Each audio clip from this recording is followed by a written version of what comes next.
नमस्कार, बुलेटिन में आप सभी का स्वागत है। चलिए अब बात करते हैं खबरों की विस्तार से। आपको बता दें सबसे पहले कि संसद के बजट सत्र के छठे दिन पीएम मोदी ने राष्ट्रपति के अभिभाषण पर धन्यवाद प्रस्ताव पेश किया। सीएए और अनुच्छेद 370 पर विपक्ष पर हमला भी बोला। यहां आकर के सेवा करने का अवसर मिला है, लेकिन अगर हम उसी तरीके से चलते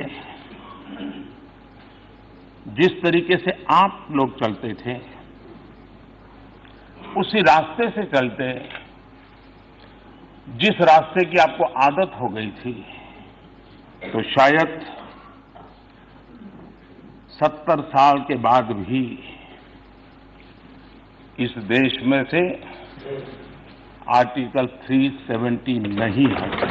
अगर आप ही के सोच के साथ चलते तो राम जन्मभूमि आज भी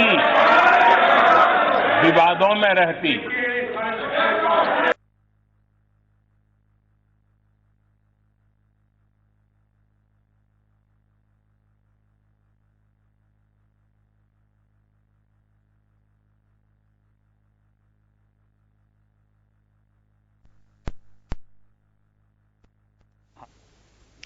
संसद के बजट सत्र के छठे दिन प्रधानमंत्री नरेंद्र मोदी ने राष्ट्रपति के अभिभाषण पर लाए गए धन्यवाद प्रस्ताव पर लोकसभा में वो बोले हैं।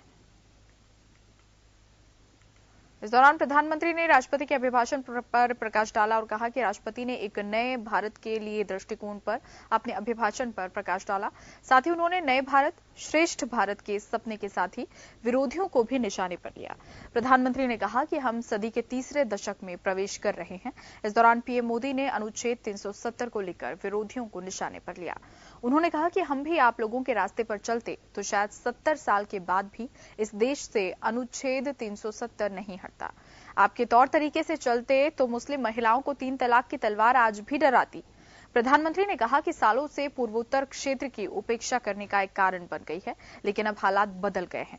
पूर्वोत्तर विकास का इंजन बन रहा है। वहां इतने सारे क्षेत्रों में उत्कृष्ट कार्य किए गए। भारत के पास से जो अपेक्षा है,